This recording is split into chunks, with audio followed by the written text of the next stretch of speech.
अध्ययन महाराज साहब, हाँ जी ठीक है।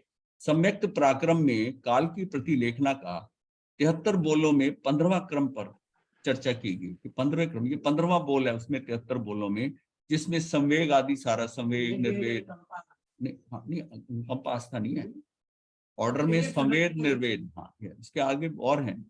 अच्छा, प्रतिलेखना का 73 बोलों में से 15वें क्रम पर चर्चा की गई है। यहाँ काल समय के लिए लेखना का अर्थ है देखना, और प्रति उपसर्ग है, अर्थात उसका अर्थ है विशेषता देखना, विशेषता देखना। काल की प्रतिलेखना से ज्ञान को आवृत करने वाले ज्ञानावर्णी कर्मों की निर्जरा होती है। ये बहुत इंपॉर्टेंट है, हमारा विषय ये चल रहा है कि हमने ज्ञानावर्णी कर्म की का क्षय क्षयोपशम कैसे करना है। इसका मतलब है कि अगर ज्ञानावर्णी का क्षयोपशम होगा तो दर्शनावर्णी का भी होगा, तो उसके साथ दर्शन मोहनी का भी हो जाएगा। दर्शन मोहनी का होता है तो फिर उस टाइम क्या है कि हमारा श्रद्धान पुष्ट होगा, मिथ्यात्व निकल जाएगा और हमारा कार्य हो जाएगा। सारी गड़बड़ नवीन कर्म की कहाँ से होती है कि हम उस समय जो है दर्शन मोहनी में चले जाते हैं, मिथ्यात्व में चले जाते हैं, और अश्रद्धान के कारण हमारे नवीन कर्म बंद हो जाते हैं। बाकी सारा प्रोसेस वही है। तो काल की प्रतिलेखना से ज्ञान को आवृत करने वाले ज्ञानावर्णी कर्मों की निर्जरा होती है। ज्यों ज्यों आवरण हटता जाता है त्यों त्यों ज्ञान का प्रकाश भी निर्मल एवं व्यापक होता जाता है। यह परिभाषा उसमें दी गई।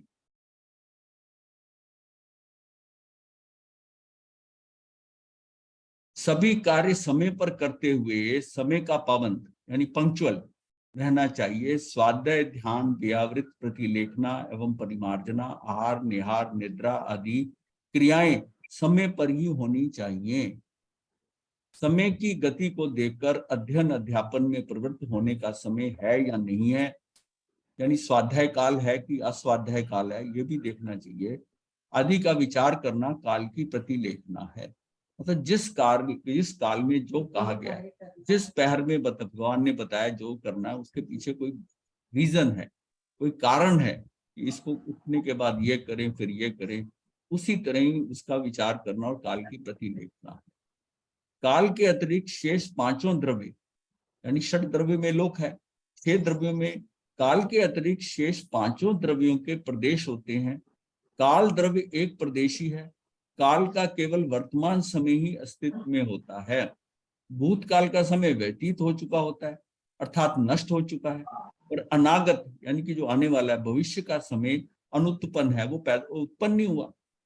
वर्तमान समय एक ही होता है, इसलिए उसका त्रियक प्रचय नहीं होता, यानी कि उसका क्या है कि ऐसे फैलाव नहीं होता। नहीं, एक होता है एक तरफ बढ़ना, एक होता है त्रियक में दोनों साइडों के अंदर अंदर, मतलब उसी दिशा में बढ़ना। त्रियक प्रचय नहीं होता। तीनों विमति, तीन विमति का मतलब डायमेंशंस, तीनों विमति यानी लेंथ, ब्रेड्थ, हाइट में विस्तार होने से त्रियक प्रचय कहलाता है। काल का अतीत समय व्यतीत हो चुका होता है। अनागत समय अनुत्पन्न होने से इसका स्कंद नहीं बनता। मतलब यह है कि काल का एक समय के बाद एक इसका स्कंद नहीं बनता, एक समय ही आता है। वर्तमान में क्या होता है, कम से कम दो कम से कम दो मिले, तो वर्तमान समय एक होता है, इसलिए इसे अस्थि इकाई नहीं कहा गया है। समय काल की सूक्ष्म इकाई, सूक्ष्मतम इकाई है, जिसके दो भाग नहीं हो सकते, दो भाग नहीं हो सकते। प्रवचनसार 49 के अनुसार प्रदेशों के समूह को त्रियक प्रचय और क्रमवर्ती एक एक समय के समूहों को ऊर्ध्वता प्रचय कहते हैं। दो तक के प्रचय हुए, एक लेंथ, ब्रेड्थ, हाइट में बढ़ना, एक ही दिशा में बढ़ते जाना। तो जो एक ही में बढ़ते जाना है, ये प्रवचन सार के अंदर बताया गया है कि ये जो है ना, ये क्या है, इसको हम कहेंगे ऊर्ध्वता प्रचय। मतलब ऊर्ध्व एक डायरेक्शन में बढ़ता है, सिर्फ ऊपर की तरफ जा रहा है, ऊर्ध्वता प्रचय है। और उसका जो है ना त्रियक प्रचय नहीं है। त्रियक प्रचय मतलब साइडों में फैलना, वो एक दिशा में ही बढ़ता है। ऊर्ध्वता प्रचय सभी द्रव्यों में होता है, परंतु त्रियक प्रचय उन्हीं द्रव्यों में संभव है जिनमें अनेक प्रदेश एक समय में पाए जाते हैं। त्रियक ऊर्ध्व प्रचय तो सभी में होता है, मतलब है जब आ रहे हैं तो आ रहे हैं, एक के बाद एक आ रहा है, लेकिन हाँ, परंतु त्रियक प्रचय उन्हीं द्रव्यों में संभव है जिनमें अनेक प्रदेश एक समय में पाए जाते हैं। अतः काल द्रव्य एक प्रदेशी है। काल द्रव्य एक प्रदेशी है, उसमें त्रिक प्रत्यय नहीं होता, केवल ऊर्ध्वता प्रत्यय ही होता है। मतलब एक दिशा के अंदर ऊर्ध्वता प्रत्यय मतलब एक ऊपर जा रही, एक काल निकल गया, दूसरा निकल गया, तीसरा निकल गया, एक एक समय मात्र प्रभावमान हो, अनंत काल तक ऐसे ही चलता रहता, अनंत काल तक ऐसे ही बढ़ता है। काल द्रव्य अप्रदेशी भी कहीं कहीं कहा है, अप्रदेशी कहा है। इसका अर्थ ये नहीं है कि उसमें एक भी प्रदेश नहीं होता। यहाँ अप्रदेशी का अर्थ है कि एक प्रदेश होता है। यदि एक प्रदेशी ना माने तो उसका अस्तित्व ही सिद्ध नहीं हो सकता। अप्रदेश का अर्थ है द्वितीय आदि, मतलब उसमें दूसरा नहीं है, एक ही है। हाँ, अप्रदेश का अर्थ है कि द्वितीय आदि, यानी उसमें दूसरा प्रदेश जो है ना उसके से रहित समझना, लेकिन उसका एक प्रदेश होता है। कई कई जगह इसको एक प्रदेशी भी कहा है, कई जगह अप्रदेशी भी लिखा है। तो अप्रदेशी को ये मत समझिए कि इसके प्रदेश नहीं है, इसका मतलब ये अप्रदेशी मतलब उस हिसाब से लिखा कि इसका त्रिक प्रत्यय नहीं होता, इसका प्रदेश की बात ही नहीं। जब एक लाइन में एक एक करके आ रहा है तो ऐसी कोई बात ही नहीं है कि एक प्रदेशी। तो ये अप्रदेशी का अर्थ है कि द्वितीय आदि प्रदेश से रहित समझना।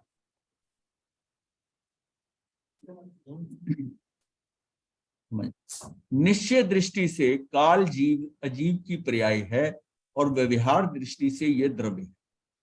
ये क्या है? निश्चय दृष्टि से काल जो है वो जीव अजीव की पर्याय है, जीव अजीव की पर्याय है, और व्यवहार दृष्टि से ये द्रव्य है। उसे द्रव्य मानने का कारण उसकी उपयोगिता है, वर्तना आदि काल के उपकार हैं, इन्हीं के कारण ये द्रव्य माना जाता है। वर्तना आदि काल का उपकार है, उसके कारण ये, इन्हीं के कारण ये द्रव्य माना जाता है। हम संसार के पदार्थों में जितनी भी प्रकार की परिणतियां, परिणतियां मतलब जितने बदलाव परिणाम होते हैं देखते हैं, वे सब काल के ही कारण हैं। संसार के हर पदार्थ में प्रतिक्षण परिवर्तन होता रहता है। ये आवश्यक नहीं कि जो पदार्थ हमारे काम में आते हैं उन्हीं में ही परिणति हो, ऐसा नहीं, सब में हो रहा है, सब में हो रहा है, सब में हो रहा है। एक आकाश प्रदेश में जो परमाणु स्थित हो उसे दूसरा परमाणु मंद गति से लांघे, उतना काल वह समय रूप व्यवहार काल कहलाता है। सबसे छोटा काल यही है, एक परमाणु दूसरे परमाणु को लांघे, उसको जितनी समय में क्रॉस करता है एक परमाणु को, वह समय उसमें क्या है, वह व्यवहार काल है। ऐसे असंख्य समयों का निमिष होता है। आंख झपकना जो है ना, निमिष जो है, आंख मीचे उतना काल निमिष है। तो 8 निमिष की एक काष्ठा होती है, यानी वो काल को बताया इसने, ये भी तरीका है। 16 काष्ठा की एक कला है, 32 कला की एक घड़ी है, 60 घड़ी का एक अहोरात्र है, 30 अहोरात्र का एक मास है, और 2 मास की एक ऋतु है, और 3 ऋतु का एक अयन है, और 2 अयन का एक वर्ष है। तो ये बताया कि इससे भी समय की गणना की जाती है, आंख झपकने के हिसाब से भी। शुरू कहां से होता है? 8 निमिष, 8 बार 8 घंटे। काल एक अमूर्त द्रव्य है। अमूर्त का अर्थ होता है कि उस द्रव्य में वर्ण नहीं है, गंध नहीं है, रस नहीं है, स्पर्श नहीं है, ये अमूर्त है। हम जानते हैं कि षड द्रव्य में लोक में 5 द्रव्य अमूर्त हैं। एकमात्र मूर्त द्रव्य पुद्गलास्थि इकाई है जिसमें वर्ण गंध रस स्पर्श गुण हैं। अमूर्त द्रव्य को कैसे देखें? प्रतिलेखना का अर्थ होता है स्वयं ही स्वयं को देखना। विशेष देखना क्या मतलब है? सारी दुनिया को तो हम देखते हैं। प्रतिलेखना का मतलब है कि स्वयं को देखना। वस्तुते मैं खुद ही देख रहा हूं अपना, अब आत्मा ही आत्मा को देखे, मतलब स्वयं को स्वयं देखे। वस्तुतः स्वयं को देखा जा सकता है क्योंकि स्वयं के ज्ञान गुण से स्वयं को जानना, स्वयं के दर्शन गुण से स्वयं को देखना, ऐसा तो संभव है। परंतु इस काल में अमूर्त द्रव्य को मैं कैसे जानूं? इस काल में अमूर्त द्रव्य को मैं कैसे जानूं, कैसे देखूं, इसकी प्रतिलेखना कैसे करूं? जब आप ये कह रहे हो कि काल भी अमूर्त है और फिर मुझे कहते हो कि इसकी प्रतिलेखना करो, काल की प्रतिलेखना करो, तो जब ये द्रव्य अमूर्त है तो मैं इसकी प्रतिलेखना कैसे करूं, कैसे करूं? प्रश्न उठता है कि काल प्रतिलेखना का संबंध ज्ञानावर्णी कर्म की निर्जरा से कैसे स्थापित हो सके। जो परिभाषा में कहा गया है कि काल की प्रतिलेखना से ज्ञानावर्णी कर्म का की निर्जरा होती है या क्षय होता है, कि निर्जरा से कैसे स्थापित हो सके। उत्तराध्ययन सूत्र के 31वें अध्ययन चरण विधि जो है के 20वें बोल में आया है कि काल की अशातना की है तो मुझे धिक्कार है। ये जो 33 बोल आते हैं ना, इसमें 33 बोल आते हैं। हाँ, तो 33 बोल में एक 20वां बोल ये भी आता है कि मैंने अगर ऐसे ऐसे ऐसे किया हो, जैसा कहा वैसा नहीं किया हो, तो मैं अपने आप को धिक्कारता हूँ। तो ये आता है 20वां बोल है। काल ऐसा कौन सा द्रव्य है, ऐसी कौन सी वस्तु है, उसमें कौन सा ऐसा ज्ञान है, कौन वह ज्ञानी है जिसकी मैंने साधना की है, जो मैं अपने को धिक्कारता हूँ। काल की अशातना हुई है, भाई काल कौन सा ज्ञानी है, मैंने कौन सी उसकी अशातना कर दी। काल अमूर्त है, मैंने किस बात की उसकी अशातना कर दी, जो मैं अपने आप को धिक्कारता हूँ, जो मैं अपने आप को धिक्कारता हूँ, ये मैंने कौन सी अशातना कर दी है। वस्तुतः ये काल, आयुष का काल, ये वर्तमान का क्षण, वर्तमान जीवन, संगी जीवन इतना अमूल्य है कि एक एक समय में मैं यदि विभाग पर्याय में जाता हूं तो अनंत कर्म का बंध होता है। यदि एक समय की वो अज्ञान की पर्याय यदि ज्ञान में परिवर्तित होती है तो अनंत अज्ञान छूट करके ज्ञान स्वरूप हो जाता है। ऐसा एक एक समय का महत्व है। और लगातार 48 मिनट आत्मा में स्थिर टिकने मात्र से सर्वघाती कर्मों का क्षय हो सकता है। ऐसा काल की अपेक्षा से गिनना, ऐसे काल का महत्व मैंने नहीं माना हो तो कहा जाता है कि मैंने उसकी अशातना की है, काल काल का अनादर किया है, अतः काल के प्रति लापरवाह रहा हूं। ये काल इतना अमूल्य है कि एक समय भी निरर्थक ना चला जाए। ये कैसे काल का बताया है, इसको कहते हैं काल की अशातना ना करना, इसका समादर करना। एक एक समय का उपयोग आत्मार्थ के लिए हो और इसी को कहते हैं अशातना नहीं करना।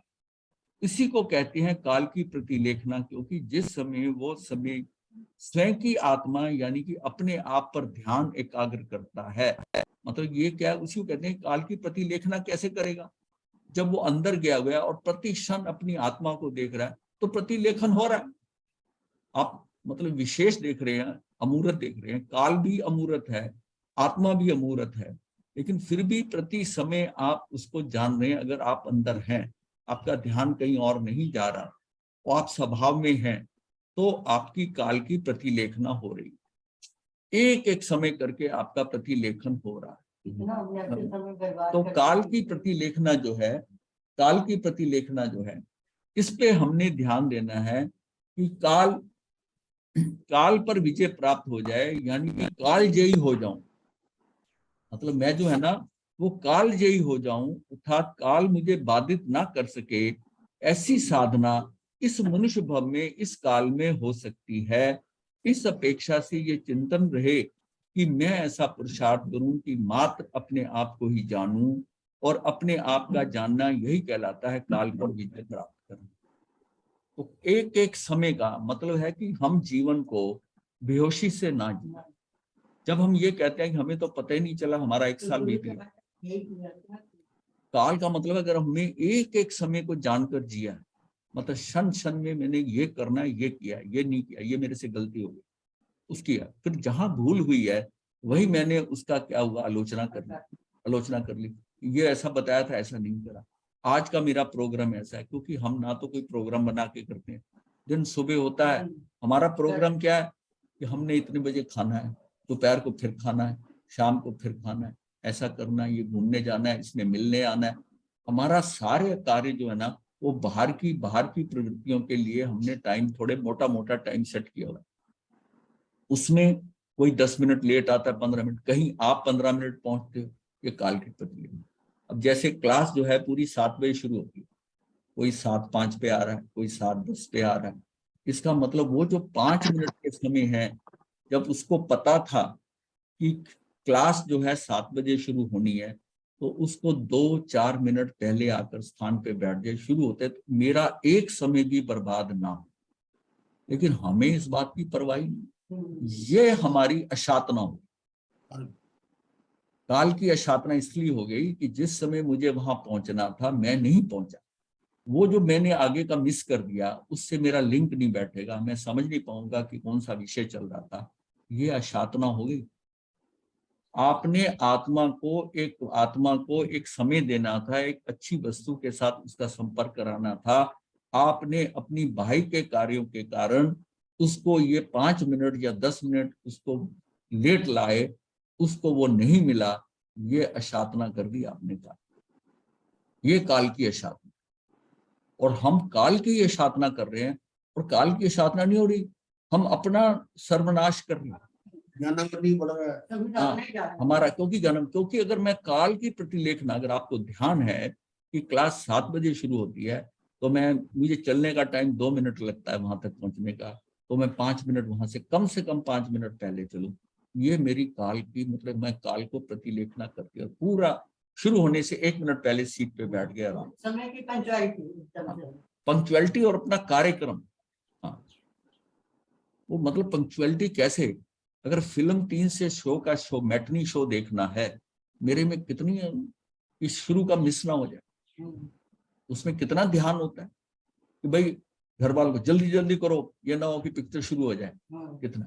लेकिन कोई ये नहीं कहेगा कि जल्दी जल्दी करो, वहां प्रवचन व्याख्यान में जाना महाराज के, और प्रवचन शुरू हो जाएगा, उसमें तो 5-10 मिनट का फर्क नहीं पड़ता, उसमें तो आप चले गए वही बहुत है। वहां पर ये जो है काल की अशातना हो गई। उस समय को जिस तरह उसको सदुपयोग करना था, आपको उसका उपाय भी मिल गया था, सहयोग भी मिल रहा है, तब भी आपने वहां नहीं पहुंचे, इसलिए आपने काल की अशातना की। हम व्यक्तियों की अशातना तो समझते हैं कि भाई ज्ञानी की अशातना कर दी, उसको ये नहीं कहना, बट जिस सबसे बड़ा कौन है, आपका समय, आपकी आयुष, आप जो समय लेके यहाँ आए हो, उसकी इंपॉर्टेंस सबसे ज्यादा है, और उसको आप नहीं करना। ये देखिए, आप विदेशों में जाते हैं ना, वहां कोई किसी को बुलाते हैं, अगर 5 मिनट 4 मिनट भी लेट, 5 मिनट भी हो जाता है, 10 मिनट का तो लेट होने का बड़ा मुश्किल हो, 5 मिनट हो भी सकते हैं, कई बार हो जाए। वहां देखा हमने जाकर कि भाई वहां ऐसी ऐसी बातें होती हैं। उसी समय आकर I am very sorry, I am 5 minutes late, वो 2 बार बोलेगा, I have taken your 5 minutes. वो अपने को दोषी मानता है कि मैंने आपको यहाँ खड़े रखा, आपके 5 मिनट आप मेरी इंतजार में रहे, आपको डिस्टर्ब किया मैंने, I have wasted your 5 minutes. अब ये कितनी कितनी बड़ी बात। तो काल पर विजय प्राप्त हो जाए, यानी कि काल जयी हो जाऊं, अर्थात काल मुझे बाधित ना कर सके। मैं अपना इतना स्मूथ मेरा प्रोग्राम चले, मुझे इतने बजे यहाँ जाना है, प्रोग्राम बना लिया है, जाना है तो इतने बजे पहुंचना है, ऐसे करना है, ऐसे करना है। मेरा थोड़ा सा भी समय जो है ना, मुझे पता ही ना चले कहाँ चला गया, उसके इंतजार में चला गया, वो नहीं आया। अब यहाँ तो घंटों का हिसाब से आया था कि कोई बता देगा टाइम, उसके 1 घंटे में आएगा, वो कहता कोई बात नहीं, थोड़ा लेट हो गया। तो अपना ऐसी साधना इस मनुष्य भव में, इस काल में हो सकती है। इस अपेक्षा से चिंतन रहे कि मैं ऐसा पुरुषार्थ करूं कि मात्र अपने आप को ही जानूं, और अपने आप का जानना यही कहलाता है काल पर विजय प्राप्त। मैं खाली बैठा हूं, कुछ कर रहा हूं, क्या कर रहा हूं? अब आप ये कहते हैं मेरा टाइम पास नहीं हो रहा। अरे भाई, टाइम पास करने के लिए थोड़ी होता है, इसका तो आपने उपयोग करना है, टाइम पास होना। तो टाइम पास नहीं करना आपने, आपका जानना यही कहलाता है कि काल पर विजय प्राप्त करना। जिस समय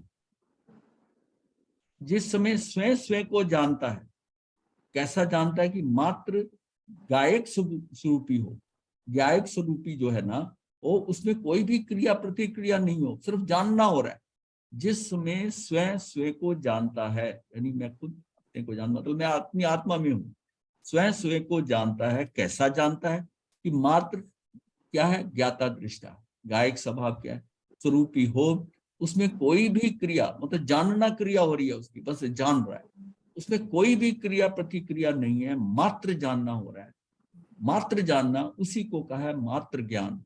अब क्या मात्र जानना, क्या मतलब है कि मात्र ज्ञान अर्थात केवल ज्ञान। मात्र को केवल भी तो कहते हैं ना, मात्र इतने रुपए, केवल इतने रुपए। मात्र ज्ञान का मतलब कुछ ज्ञान नहीं है, अर्थात केवल ज्ञान।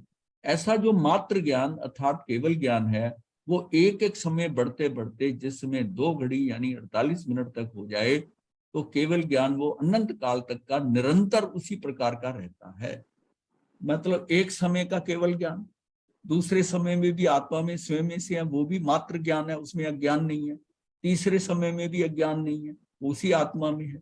चौथे समय, पांचवें समय, करते करते 48 मिनट तक हो जाए तो केवल ज्ञान, वो जो ज्ञान है, अगर 48 मिनट तक एक एक समय करते हुए अगर वो आत्मा में रहा, स्वयं स्वयं को जानता रहा, बाहर कहीं एक समय के लिए बीच में से नहीं गया, तो वो उसका जो जानना है वो निरंतर जानना हो जाएगा और वो अनंत काल तक निरंतर उसी प्रकार रहता है। मात्र जानना बिना कोई क्रिया करे, उस समय कहा जाता है कि वही जानना ही मेरा गुण था, वह गुण मैंने प्रकट कर लिया।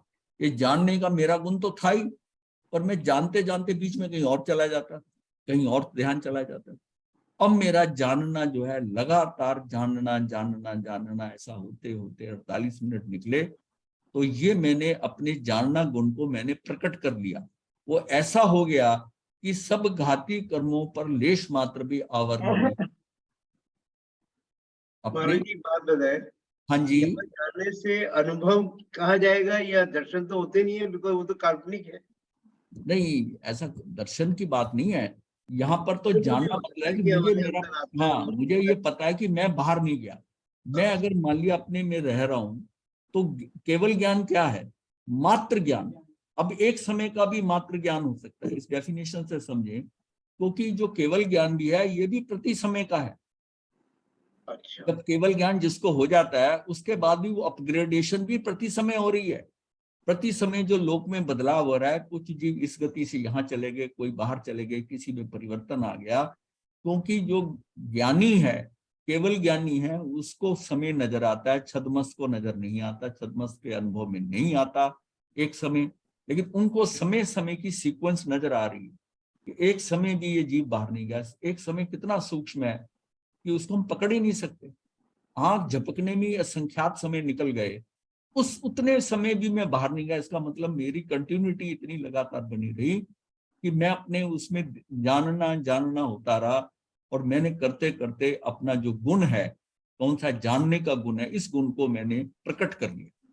ये गुण मैंने प्रकट कर लिया, और वो ऐसा हो गया कि सब घाती कर्मों पर लेश मात्र भी आवरण नहीं रहा। तभी, क्योंकि आवरण जो है अगर है उसमें, तो ये ज्ञानावरणी, दर्शनावरणी, मोहनी और अंतराय कर्म, चार घाती कर्म है जो आपको इसमें आने नहीं देंगे। मतलब ये केवल ज्ञान करे हुए आप जाएंगे। एक्चुअल में तो सबसे ज्यादा खतरनाक है चरित्र मोहनी, दर्शन मोहनी। मोहनी कर्म जो है वो मुझे क्या, दर्शन मोहनी से तो वो आता है, दर्शन मोहनी खत्म करता है तो क्या है कि वो दर्शन मोहनी खत्म होने से उसकी स्थिरता बनती है, अपनी आत्मा में स्थिरता बनती है। लेकिन चरित्र मोहनी जो है ना, उसको डिस्टर्ब करता है। सारा सीक्वेंस आप ये देखिए कि दर्शन मोहनी पहले जाता है तो और उसके बाद सारा खेल किसका? चरित्र मोहनी का। 9वें 10वें गुण स्थान तक जाते हैं, उसके आगे तो प्रॉब्लम ही नहीं है।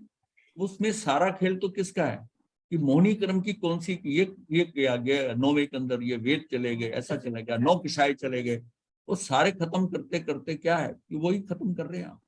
तो सारा क्या खेल तो मोहनी कर्म का है। लेकिन हमने कल परसों के जो भी क्लासेस थी उसमें ये जानना था कि पीछे ज्ञानावर्णी कर्म है। हाँ, प्रत्यक्ष में आपको मोहनी कर्म नजर आ रहा है, प्रत्यक्ष में मोहनी कर्म को आप देख रहे हैं, लेकिन शुरू कहां से हो रहा है? ज्ञानावर्णी। और ज्ञानावर्णी कर्म का निर्जरा या क्षय जो है, अगर काल की प्रतिलेखना से हो रही है, तो मुझे काल के लिए पर्टिकुलर हो जाना चाहिए। मतलब है कि मेरा एक समय भी मेरी जानकारी में खराब ना जाए। अगर एक समय जा रहा है तो समझिए कि कर्म का बंद हो रहा है, आवरण बढ़ता जाएगा। अगर एक समय मैं अपने अंदर रहता हूं, तो सारा जो चारों घाती कर्मों के ऊपर का आवरण हट जाएगा। 48 मिनट का खेल है।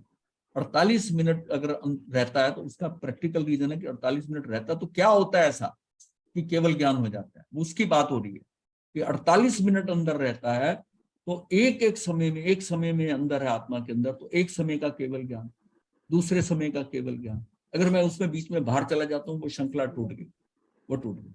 अब वो सिस्टम नहीं है। एक समय का केवल ज्ञान, दूसरे समय भी, तीसरे समय भी, चौथे समय, करते करते 48 मिनट। 48 मिनट में कितना एक 48 मिनट के अंदर अगर मैं आवेलिका ही बताऊं तो 1,67,77,216 तो आवेलिकाएं हैं, और एक आवेलिका के अंदर कितना है, असंख्यात समय है। तो फिर समय कितने होंगे, कितने समय में तू अंदर रहेगा, इसका तेरे कर्मों का, तेरा जानने का कैसा हो रहा है।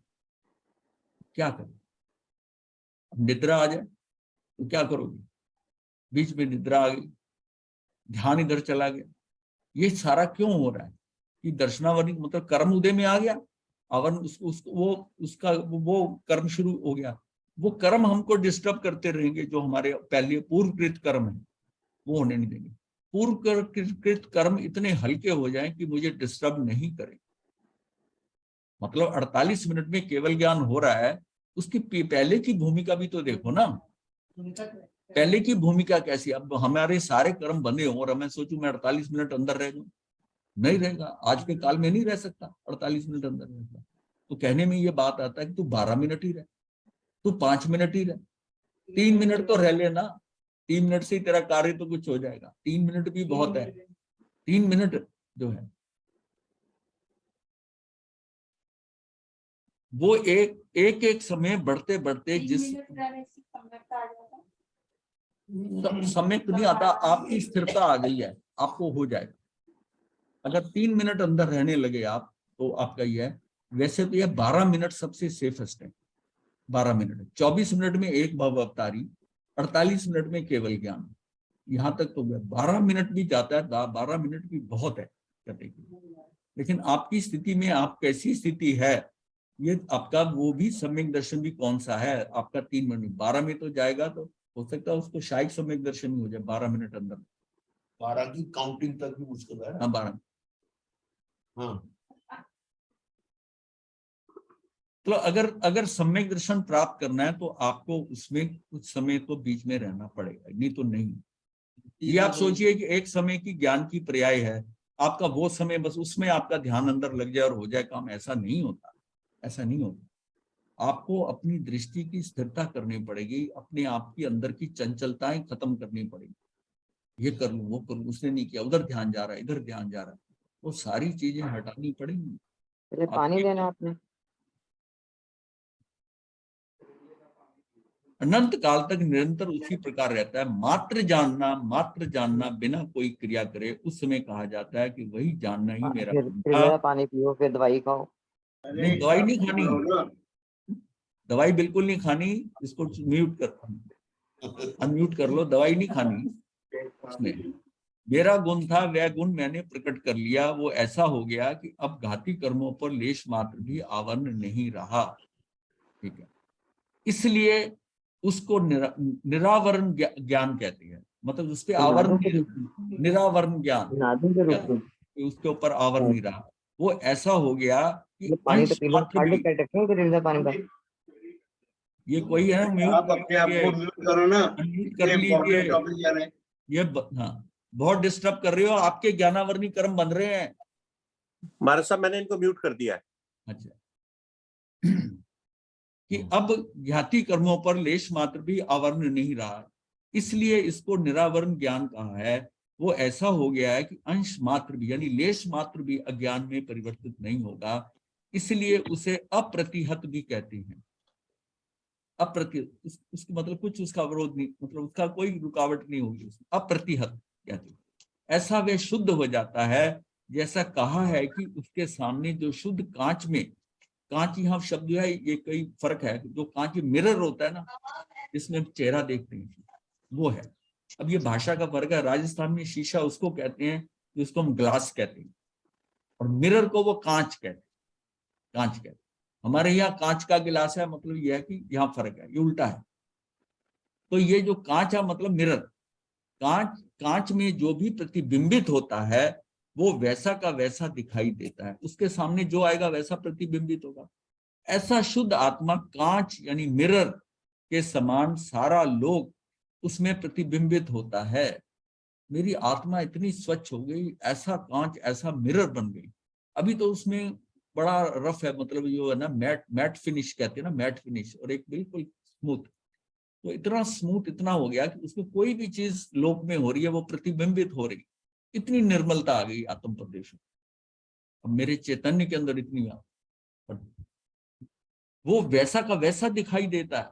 ऐसा शुद्ध आत्मा कांच के समान, सारा लोक उसमें प्रतिबिंबित होता है, परंतु उस कांच का उस प्रतिबिंबित होने वाले पदार्थ से कोई संबंध नहीं है।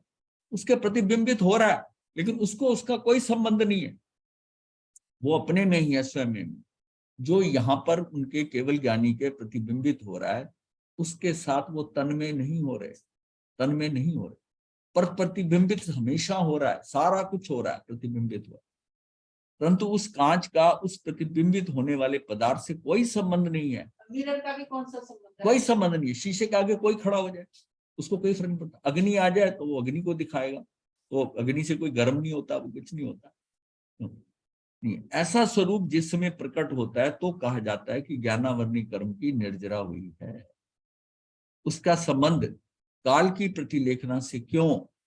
उत्तराध्ययन सूत्र के 26वें समाचारी अध्ययन की 12वीं गाथा में कहा है कि हे संयमी साधु या साधी के दिन के 4 पहर के प्रथम पहर में स्वाध्याय, द्वितीय पहर में ध्यान, तृतीय पहर में आहार निहार, चतुर्थ पहर में स्वाध्याय करके फिर काल की प्रतिलेखना कर एक अंतर्मुहूर्त शेष रहे तो उस समय दिन भर के किए गए सारे पापों का, महाव्रतों में लगे अतिचारों का, दोषों की आलोचना एवं धिक्कार करके शुद्ध होकर ध्यान लीन हो जा।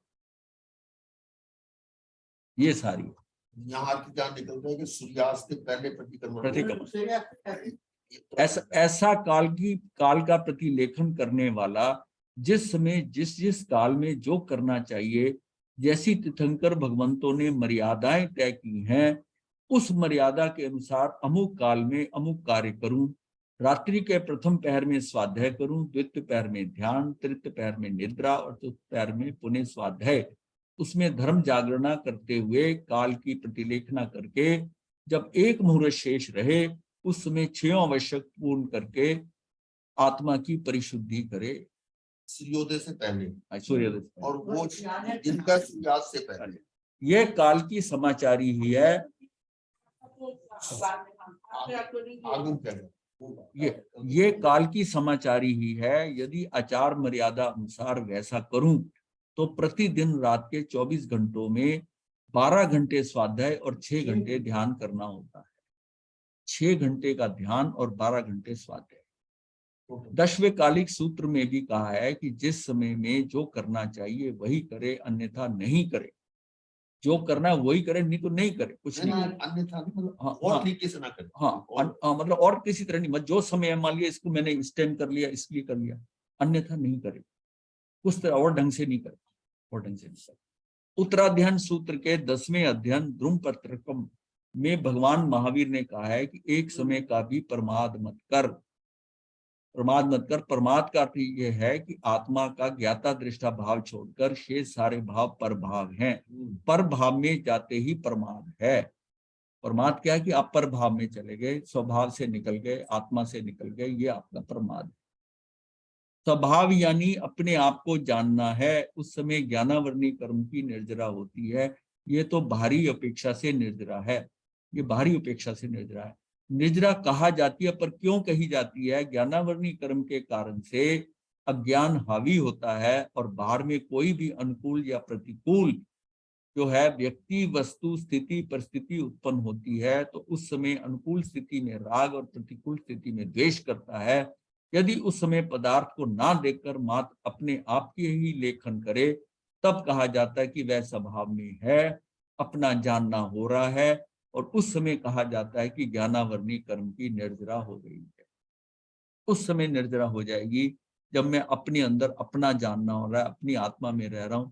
इससे बड़ी साधना, इससे आसान साधना कोई नहीं है कि मैंने ये करा, मैंने वो करा, मैं मंदिर गया, मैंने समाई की, मैंने पूजा की, मैंने ये किया। तेरा साधना क्या है कि तुझे ज्ञानावरणी कर्म का क्षय करना है तो अपनी आत्मा में चला जा, और आत्मा में जाता है ज्ञानावरणी कर्म का क्षय होता है तो दर्शनावरणी कर्म का भी क्षय होगा, मोहनी कर्म का भी, दर्शन मोहनी का भी क्षय होगा, और साथ में चरित्र मोहनी का, सारे क्षय होते जाएंगे। तू ज्ञानावरणी कर्म को क्षय कर ले जिससे निर्जरा हो जाए।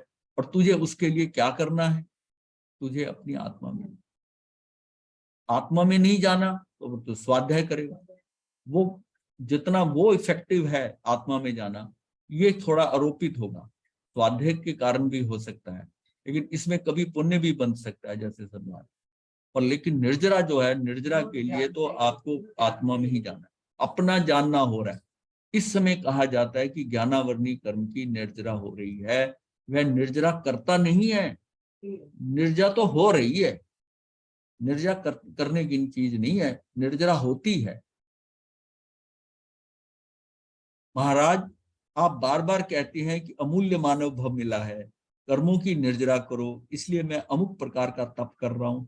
मैंने इतनी गाथाओं का स्वाध्याय किया है, मैंने इतने ग्रंथ आगम की गाथाएं कंठस्थ की हैं, कंठस्थ किए हुए थोकड़ों को फेरता रहता हूँ, आगमों की पर्यटना करता हूँ, प्रतिदिन 4 समायिक 2 सुबह 2 साय करता हूँ, अनापूर्वी फेरता हूँ, माला आदि भी करता हूँ। बताइए महाराज, निर्जरा तो होती ही होगी। ये आम क्वेश्चन है, जनरल क्वेश्चन है कि निर्जरा तो होती ही होगी। महाराज ने कहा नहीं हो रही है। नहीं महाराज, हमने तो वर्षों से सुना है। अब वो बोलता है नहीं महाराज, हमने तो वर्षों से सुना था कि ऐसा करने से निर्जरा होती है। महाराज ने कहा आपने मुझे क्यों पूछा कि निर्जरा हुई क्या? यदि आपका ज्ञाता दृष्टा भाव है जिस समय स्वयं में रमनता होती है, तो आत्मा को आत्मा का अपूर्व आनंद स्वतः ही आता है। इसके लिए किसी दूसरे से पूछना नहीं पड़ता। समय सार के सूत्रकार कहते हैं कि जिस समय स्वयं स्वयं को ही जानता है, पूर्ण अभिरुचि आत्मरुचि से एकाग्र होके अपने आप को जानता है, उसमें निज रस में ऐसा आत्म रस में सराबोर हो जाता है कि उस आनंद की अनुभूति का स्वयं में जब आनंद आता है, तब दूसरों से पूछने की आवश्यकता नहीं पड़ती कि महाराज मेरी निर्जरा हो रही है कि नहीं हो रही है। सूत्रकार कहते हैं दूसरे से मत पूछ, अगर दूसरे से पूछते हो तो निश्चित रूप से निर्जरा नहीं हुई, क्योंकि कर्मों का भार अगर हल्का हुआ होता तो अपने अनुभव में आता ही। यदि ज्ञानावरणी कर्म की निर्जरा हुई है तो अनुभव में आना चाहिए, क्योंकि जितना भार कर्मों का हल्का होता है उतना स्वयं के अनुभव में आना चाहिए। और इस अपेक्षा से यहाँ काल की प्रतिलेखना का अर्थ है कि एक एक समय जो मेरा अमूल्य समय निकलता जा रहा है, उस समय में मैं अपने आप को जानता रहूं, देखता रहूं, ये काल की प्रतिलेखना है।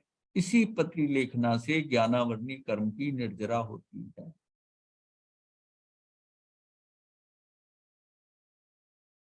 तो यहां तक समझ में आ गया? सिंपल है। सिर्फ काल की अशातना का अर्थ है, ये बता रहा है कि आपको करना क्या है, आप कर क्या रहे हो और करना क्या है। काल की अशातना का अर्थ है कि मैं उस समय स्वभाव में ना जाकर विभाव में, शरीरी भाव में गया, तो अपने ही स्वयं के निज गुणों की मैंने घात की है, और विभाव से स्व गुण की जो हानि की है वही काल की अशातना। उस समय मैंने लाभ लेना था, उस समय के अंदर उस काल में मेरा लाभ होना था, उसकी बजाय मैंने हानि कर दी, तो ये उस काल की अशातना हो गई। जिस काल में ये सब ठीक हो सकता था तू गड़बड़ कर दी। ऐसा अर्थ इसलिए निकलता है क्योंकि उत्तराधीन सूत्र के 31 अध्ययन चरण विधि, इसको चारित्र विधि भी कहते हैं, अर्थात चारित्र विधि के अध्याय में आया है कि काल की अशातना यानी कुल 33 अशातनाओं में से की हो तो हे साधक अपने आप को धिक्कार कर प्रतिक्रमण करके पश्चाताप कर। प्रतिक्रमण में करते हैं ना 33 अशातनाओं। काल की अशातना का अर्थ होता है स्वयं ही स्वयं के गुणों की अशातना।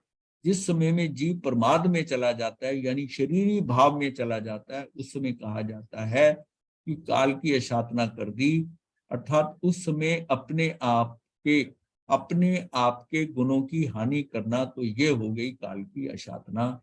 एक एक समय का सदुपयोग करना बताया गया। भगवान महावीर ने गौतम स्वामी जी को उत्तराधीन सूत्र में वर्णित 10वें अध्ययन की 37 गाथाओं में 36 बार कहा है कि हे गौतम एक समय का भी प्रमाद न कर।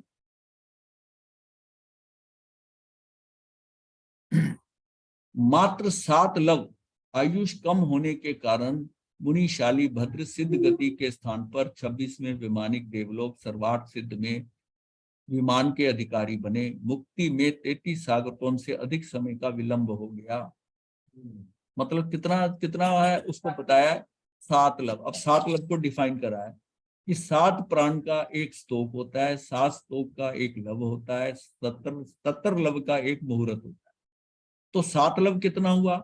एक मुहूर्त के 48 मिनट को ये इसका 11वां हिस्सा अगर मैं कर देता हूं तो 77 लव का जो 48 मिनट है वो 7 लव का आ जाएगा 4 मिनट और 22 सेकंड।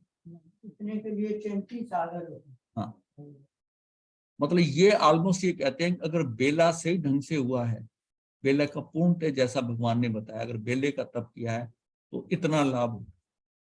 4 मिनट और 22 सेकंड के लगभग लाभ होता है एक बेला का। एक बेला और किया होता तो काम हो गया होता, ये भी बात है। और उसमें मतलब आयुष खत्म हो गया उनका और इतने से कर्म रह गए, जो है कर्म रह गए।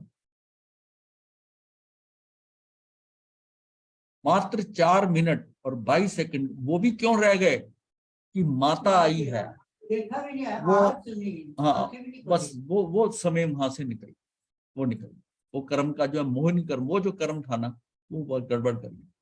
मात्र 4 मिनट 22 सेकंड के समय का अभाव और उनके 2 भव बढ़ गए। एक देवगति में जाना पड़ा 33 सागरकों और एक मनुष्य गति में जाकर, और फिर जो है समझने के लिए जब परीक्षा के समय 3 घंटे पूर्ण होते ही पुत्र पत्रिका छीन ली जाती है क्योंकि समय पूरा हो गया है, और कुछ प्रश्नों के उत्तर नहीं दिए और कुछ अंकों से 1 वर्ष गया, कॉपी छीन ली। और कहोगे कितनी निर्दयी है ये जो विजिलेटर है, हाँ एग्जामिनर जो है कितना निर्दयी। अगर 1-2 मिनट दे दिए होते तो मैं उसको पूरा कंप्लीट प्रश्न कर देता, लेकिन वो बीच में अधूरा रह गया। तो क्या 1 वर्ष गया।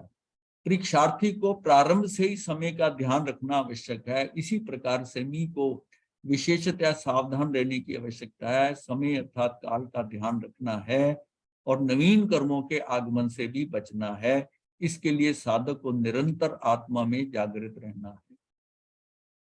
निरंतर सेमी देखकर चले कि किसी जीव की विराधना ना हो जाए। उसी प्रकार आहार लेते समय, वस्त्र पात्र उठाते रखते समय, बोलते समय विवेक रखे कि किसी जीव की विराधना ना हो जाए। समय का भी ध्यान रखते हुए काल की साधना का भी विवेक रखना होगा। यही सिर्फ देखते रहे कि मैंने आहार ठीक लिया, इसमें दोष तो नहीं लगा, वस्त्र पात्र ये सारा रखते बोलते विवेक रख रहा है, वह इसी में सोच रहा है ये क्या कर रहा है, ये पाल रहा है, संयम को पाल रहा है, सारी आराधना नहीं कर रहा। आराधना कब होती है? अगर काल की प्रतिलेखना हो, मतलब एक समय भी मेरा एक समय खराब नहीं गया, ये है, ये जो है ये मेरी आराधना है। जो आराधक होता है वो ये बीच में कहीं नहीं, आराधक पूरी 100% से आराधना करे। ये आराधना नहीं हम करते, ये पालना हो रही, पालना हो रही। साधक या सैनी दिन में प्रतिलेखना करे, रात्रि में परिमार्जन करे। व्याख्या प्रगति सूत्र 6-7 में काल की गणना आई है कि एक मनुष्य आंख झपके तो असंख्या समय निकल जाते हैं। एक समय छद्मस्त के ज्ञान में आता नहीं है, वो एक समय निकल गया अर्थात व्यतीत हो गया, उसके अगले समय में उसका अगले समय से कोई संबंध नहीं है। इसका अर्थ ये हुआ कि जो काल चला गया उसका अस्तित्व नहीं रहा। जो समय व्यर्थ व्यतीत हो गया वो मेरे हाथ में नहीं है, और आने वाला अगला समय मुझे प्राप्त हो या नहीं हो वो मेरे हाथ में नहीं है। मतलब वो समय निकल गया और अगला पता नहीं आना कि नहीं आना, उसका तो मुझे पता नहीं है। लेकिन हमारा जो सिस्टम है, हमें पता है हमारे पास बहुत है समय, बहुत है, हम थोड़ी जल्दी जाने वाले। जो जाता है वो तो कोई और जाता है। तो जो समय व्यर्थ व्यतीत हो गया वो मेरे हाथ में नहीं रहा, और आने वाला अगला समय मुझे प्राप्त हो जाए ये भी मेरे हाथ में नहीं है, ये भी मैं। इसका अर्थ जो करनी है वो निपटाते जाओ, अगले समय के भरोसे पे मत रहो। इसलिए कहा जाता है कि भूलों की आलोचना प्रतिक्रमण साथ साथ करते जाओ, ये सोचकर कि पता नहीं अगला समय मेरा श्वास आ रही कि आए ना आए, कहीं ये बीच में ना रह जाए। ऐसा जिस समय एक याचक दान मांगने युधिष्ठिर के पास आया तो युधिष्ठिर ने उसे कल आने को कहा, तो भीम ने बड़े जोर से बिगुल बजाए बजाया होना चाहिए, बजाया और प्रसन्न होकर कहा कि बड़े भाई युधिष्ठिर ने काल पर विजय प्राप्त कर ली है। युधिष्ठिर को विश्वास है कि कल तक वह रहने वाले हैं। कभी इसी तरह निश्चय की भाषा में ऐसा ही कहते हैं, वस्तुतः एक क्षण का भरोसा नहीं है। इसीलिए संगी को निश्चय की भाषा में बोलना नहीं कल्पता। वह सदा निश्चित समय की घोषणा नहीं करते, वह व्यवहार में बताने के लिए कहते हैं कि सुख समाधि ऐसा कार्यक्रम है। निश्चय की बात नहीं करते, क्योंकि छद्मस को प्रति क्षण होने वाले परिवर्तनों का ज्ञान नहीं होता। निश्चय की भाषा में मृषावाद का दोष लग सकता है, लग सकता है। जो पुद्गल में और जीव में प्रति समय पर्याय परिवर्तित हो रही है, वो तो जीव में स्वयं ही हो रही है। जीव के स्वयं में हो रही है, पुद्गल में भी हो रही है, जीव में हो रही है। पर काल कुछ नहीं करता, काल मात्र दिखा देता है, दिग्दर्शित करने में मात्र साक्षी होता है कि कितना समय हो गया इस व्यक्ति, वस्तु और स्थिति की उत्पत्ति में। ये ईंट ऐसी जीर्ण शीर्ण हो गई है, इसका अर्थ है मकान निश्चित रूप से लगभग 100 वर्ष पुराना है। ये शरीर इतना जीर्ण क्षीण हो गया कि लगता है कि 75-76 वर्ष की आयु होगी। इसलिए कहते हैं काल मात्र दिग्दर्शित करने में साक्षी मात्र है। काल को कुछ आचार्य मात्र औपचारिक द्रव्य कहते हैं। ये द्रव्य क्या है? औपचारिक द्रव्य कहीं कहीं कुछ नहीं। कुछ और द्रव्य जो है वो तो कम से कम धर्मास्तिक आए, वो द्रव्य वो निमित्त बनता है चलने में, कुछ तो करता है ना। कोई रोकने में कर रहा है, कोई स्थान देने में निमित्त बन रहा है। पर काल क्या करता है? काल तो ऐसा कुछ भी नहीं उसमें आता। तो काल क्या है? हाँ, काल की प्रतिलेखना करूं तो ज्ञानावरणी, ये कहते हैं औपचारिक द्रव्य कहते हैं। जैसा बताया गया है कि काल की प्रतिलेखना करूं तो ज्ञानावरणी कर्म की निर्जरा होती है। ओह, ये काल व्यतीत होता चला जा रहा है, आयुष का कोई भरोसा नहीं है। कहाँ मैं प्रमाद में पड़ा हुआ था, कहीं शरीर भाव में, कहीं देह ध्यास में, कहीं दूसरों को समझाने में, भाई की क्रियाओं में। यदि भाई की क्रिया प्रवृत्ति में निवृत्ति मूलक प्रवृत्ति हो, तब भी मात्र प्रवृत्ति में क्रिया है। मैं कहाँ उलझा हुआ हूँ, ये देखना है सबको। हम उलझे हुए हैं कहीं ना। पांव बाहर रखते ही पाप का होना प्रारंभ हो जाता है। यदि बाहर देखें और आंख से जो देखा जा रहा है, अगर सुंदर या असुंदर का भाव आते ही राग द्वेष कर लिया, तो फिर कर्म का आश्रम व बंद कर लिया। जोता जहर छे पग मुक्ता पाप छे माथे मरण छे। मतलब जोता जहर से आंख खुली, जो देखा तो ये जहर है, तुझे आंख खोलनी नहीं, कुछ देखना नहीं है। और पग मुक्ता मतलब घर से पैर बाहर निकाला, तेरा कर्म बंद चालू। और माथे तेरे मरण छे, माथे मरण है। तो क्या कर रहा है? काल की गणना व्याख्या प्रगति 6-7 में आविलिका से काल चक्र एवं पुद्गल परावर्तन तक का वर्णन आया।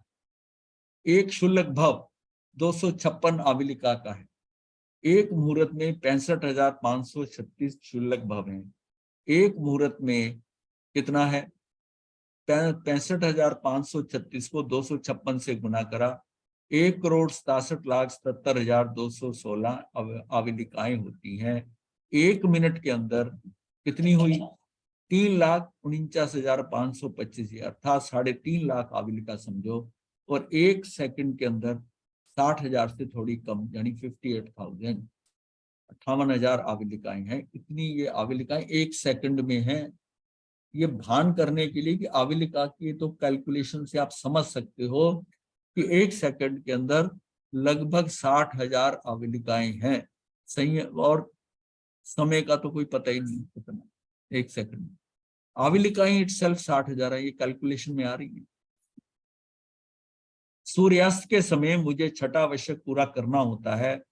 इस समय में काल की प्रतिलेखना करे, ऐसा वर्णन कई जगह आया हुआ है। इसका अर्थ मात्र ये नहीं है कि मात्र मैं देखूं कि कौन सा समय हो गया है, उस समय अनुसार आचार मर्यादाएं पालूं। इससे तो ज्ञानावरणी कर्म की निर्जरा का कोई संबंध नहीं। तो फिर किसरे काल की प्रतिलेखना से निर्जरा का लक्ष्य पूर्ण हो? वस्तुतः काल पर विजय प्राप्त करना है, जिससे एक समय भी व्यर्थ ना हो, तब उसकी निर्जरा होगी। काल पर विजय प्राप्त करना है जिससे एक समय भी व्यर्थ ना हो। प्रातः काल जिस समय गुरुद्वारों में गुरु ग्रंथ साहिब का वाचन पूरा करते हैं, उसमें बड़े जोर से नारा लगाते हैं, सत श्री अकाल। उसमें अकाल का अर्थ है जो काल से परे हो गया। अब वह काल से बाधित नहीं है। काल से बाधित कौन नहीं है? तो कहा कि सिद्ध परमात्मा अकाल है, वह सत्य स्वरूप है जो आत्मा को प्रकट कर चुके हैं। अब उनको काल की कोई बाधा नहीं है, वे काल जयी हो गए। मतलब काल जयी का मतलब है जिसने काल पर विजय प्राप्त कर ली है। काल से उनकी आत्मा के गुण की कोई हानि नहीं होती, मतलब कोई हानि नहीं होती उनके काल। इस समय तो काल की बाधा पड़ती है क्योंकि वर्तमान में पांचवा आ रहा है। इस कारण से चाहे कितना पुरुषार्थ पराक्रम करें तब भी काल की बाधा है, क्योंकि वर्तमान में भरत क्षेत्र से सीधे मोक्ष नहीं जाया जा सकता। ये काल मात्र बाह्य उपेक्षा से गिना जाता है। वस्तुतः आत्मा ऐसा पुरुषार्थ नहीं कर पाता, इसलिए कहा जाता है कि काल की बाधा है। भगवान महावीर के बताए 5 समयों में काल की महत्ता बताई है। कहते हैं जिस समय काल परिपक्व होगा तो कार्य निष्पन्न हो जाएगा। अगर इस भरोसे बैठे रहे तो पुरुषार्थ को गौण कर दिया तो हाथ पर हाथ रखने से कुछ भी प्राप्त नहीं होगा। कुछ भी प्राप्त नहीं होगा। भोजन बनाने से ही भोजन बनेगा। 5 समय में पुरुषार्थ का भी महत्व है, केवल काल पर निर्भर नहीं रह सकते। 5 समय हमें पता ना कि काल कर्म स्वभाव नियति पुरुषार्थ। 5 समय में पुरुषार्थ का भी महत्व है, केवल काल पर निर्भर नहीं रह सकते। पुरुषार्थ को भी महानता है। पुरुषार्थ करते करते यदि आत्मा का ऐसा पराक्रम कर ले कि उस शुद्ध स्वरूप की प्राप्ति हो जाए, केवल ज्ञान प्रकट हो जाए, तो कहा जाता है काल परिपक्व हो गया, काल पक गया हो गया। ये भी कहा जाता है कि काल परिपक्व हुआ तो केवल ज्ञान हुआ, ये भी कहा जाता है। ये दोनों तरीके से क्या कहा जाता है, काल परिपक्व हुआ तो केवल ज्ञान हुआ। लेकिन वह वैसे तो है कि केवल ज्ञान प्रकट हो जाए तो अब काल परिपक्व हुआ। बहुत विचित्रता है। हम सारा कार्य काल और काल के भरोसे छोड़ देते हैं। वस्तुतः ज्ञानी कहते हैं कि काल का कोई भरोसा नहीं, इसलिए शीघ्र सावधान होना चाहिए। मतलब हम काल के भरोसे कार्य छोड़ते हैं और काल का कोई भरोसा नहीं है। काल का कोई भरोसा नहीं है। वस्तुतः ज्ञानी कहते हैं कि काल का कोई भरोसा नहीं है, इसलिए शीघ्र सावधान होना है। सूत्र कृतांग के दूसरे सूत्र स्कंद के 9वें अध्ययन में कहा है कि आयु का एक एक क्षण व्यतीत हो रहा है। ऐसा करते करते 1 वर्ष का पता ही नहीं चला। वर्तमान का इतना समय व्यतीत हो गया, पता ही नहीं चला, क्योंकि एक एक समय पर दृष्टि नहीं रखी। मूर्छा में अधिकांशतः समय निकल गया। हमारी स्थिति यह है कि हम चेतते नहीं। पौत्र या पड़पौत्र का मुख देखने की प्रतीक्षा में पूर्ण आयु खपा देते हैं। बस इसके बेटा हो जाए, इसका ये हो जाए, इसके लिए घर बना दूं, इसके लिए ये कर दूं, इसमें पूरी आयु खपा देते हैं। कालचंद एक क्षण का, ये गुरुदेव का शब्द है, हमारे कालचंद कहते हैं। कालचंद एक क्षण का समय नहीं देता, गर्दन पकड़ कर ले जाएगा, पता भी नहीं लगेगा। कालचंद कोई यमदूत नहीं जो आता है। इसका अर्थ है कि आयुष का काल समाप्त हो गया और सारा एकत्रित या संग्रहित किया हुआ वैभव यहीं छूट जाता है। एक कैसा महामूर्ख है कि मूर्छा और निद्रा में काल व्यतीत हो गया। जो धर्म आचरण करता है उसका काल सफल हो जाता है, जिसका अधर्म में बीतता है वह नवीन कर्म का बंद काल को असफल करता है। मतलब कर्म का बंद करके काल को असफल करता है, यानी निरर्थक करता है। जो समय शुभ अशुभ क्रियाओं में व्यतीत होता है उसका भी अमूल्य काल निरर्थक चला गया। अब हम यहाँ फंसते हैं। जो समय शुभ अशुभ क्रियाओं में व्यतीत होता है उसका भी अमूल्य काल निरर्थक चला जा रहा है। मनुष्य भव अति दुर्लभ मिला है और इसे सार्थक करने का लक्ष्य पक्का करके आत्मार्थी बनना होगा। जो काल शेष बचा है उसकी प्रतिक्षण प्रतिलेखना करते हुए, क्षण क्षण का ध्यान रखते हुए जागृत बने रहने से ज्ञानावर्णी कर्म की निर्जरा होती है। ऐसा काल का स्वरूप जानकर प्रतिक्षण जागृति में व्यतीत होने से अवश्य कल्याण होगा। ये काल की प्रतिलेखना होगी। महाराज जी ये लाइन दोबारा पढ़ना जरा। हाँ जी, ये लाइन दोबारा पढ़ना एक बार, जो हाँ, लास्ट वाली। मतलब है कि अगर प्रतिक्षण हम उस काल को अगर देखते रहे तो उसको प्रतिशन और बिल्कुल भी कोई खराब नहीं हुआ, तो ये काल की प्रतिलेखना है। इसी से ही कल्याण होगा। हमारे समय एक समय एक क्षण मुझे क्या करना है क्या नहीं करना। अब ये समझिए कि बचपन गया, जवानी गई, बुढ़ापे का भी मेजर पोर्शन चला गया। अब सुधर जाऊं, अब एक एक समय को पकड़ लूं और अपने को टाइम के अनुसार मैं अपने आप को आत्मा में रखने की कोशिश करूं। अभी सारा बाहर है। जब कह दिया कि शुभ अशुभ क्रियाओं में भी अगर लगा हुआ है, ये भी अमूल्य काल का आप क्या कर रहे हो, उस अशातना कर, वो भी कुछ नहीं है, वो भी कर्मों का बंद हो रहा है, पुण्य पाप के बंद में लगे हो। तुझे कुछ नहीं करना, अपनी आत्मा में आत्मा की दृष्टि रखकर, और इसी का एक कार्य करना, प्रति क्षण प्रति उसी में ही ठहर जा। बस खेल सारा 48 मिनट का है, जम जाए। महाराज जी कितनी कोशिश करें निकल भी जाते हैं, बाहर भी निकल जाते हैं, क्या करें? देखिए निकल जाते हैं, इसका मतलब है कि आवरण पड़ा हुआ है, वो आपका काम होने नहीं देगा। ये सभी की बात है, आप ही की बात नहीं है, सभी की बात है। और अनंत जन्म चले हुए हैं, ये समझे कि इस बार समझ तो आ गया ना। हाँ तो ये देखिए ना कि अब ये कितने कितने आपके समय बचा हुआ, कितना बचा हुआ। मान लीजिए किसी के 2 साल 4 साल 5 साल 10 साल हो सकते हैं, तब भी कितने दिन है, 3650 दिन ही है। इतना ही खेल रह गया, इतना ही खेल रह गया। और फिर भरोसा नहीं कल का क्या, अगले क्षण का पता नहीं है। तो हम किस निद्रा में, किस प्रमाद के अंदर पड़े हुए हैं। ये प्रमाद है एक्चुअली, कि मुझे अपना ज्ञान ही नहीं है। ये साधना है, ये करनी बनती है। शुभ अशुभ से निकलकर आत्मा में स्थित होकर, आत्मा में स्थित हो जा। मैंने ये नहीं करना, वो नहीं करना, तो कुछ कहाँ करना। वो तो कहते हैं ना कि आंखें खोलना भी जोता जहर हो जाएगा, और पैर घर से बाहर निकाला वो भी गया। तो ये करना क्या है, करना क्या? मतलब जैसे हम पुण्य करेंगे तो हाँ वो जी। आवरण हटाने में वो मदद करेंगे, वो पुण्य नहीं, वो तो अलग भोगने पड़ेंगे आपको। अगर पुण्य से काम करता होता तो इतने धनी सेठ जो हैं वो तो दान दे देकर पुण्य का ढेर लगा दे और मुक्त हो जाते। नहीं होगा। कर्म वो भी अच्छे कर्म बन रहे हैं ना, वो एक अच्छा संसार देंगे आपको। नहीं मतलब अच्छा संसार देंगे आपको।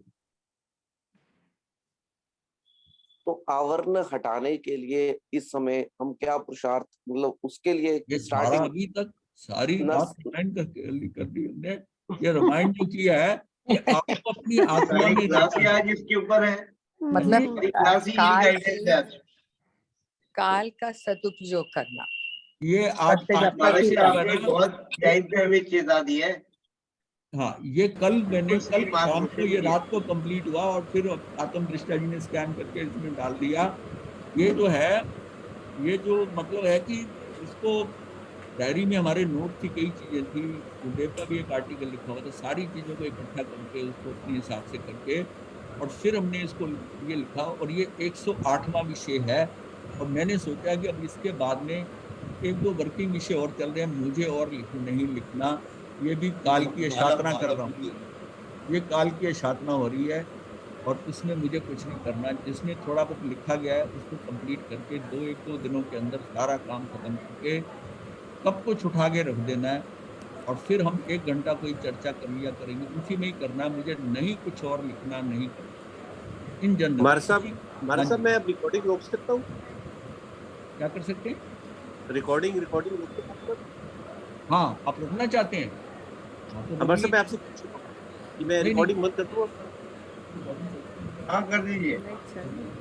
हाँ, तो सभी ठीक है ना। आज का